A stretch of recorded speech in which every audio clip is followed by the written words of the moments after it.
জান্নাত মায়ের পায়ের নিচে বলছেন নবী হাদিসেতে। জান্নাত মায়ের পায়ের নিচে বলছেন নবী হাদিসেতে।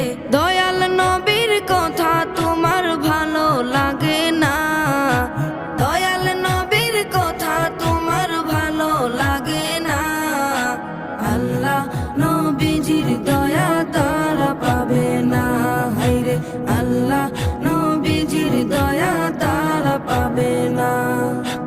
জান্নাতেরই ঠিকানা খুঁজে তুমি পাইলা না, জান্নাতেরই ঠিকানা খুঁজে তুমি পাইলা না।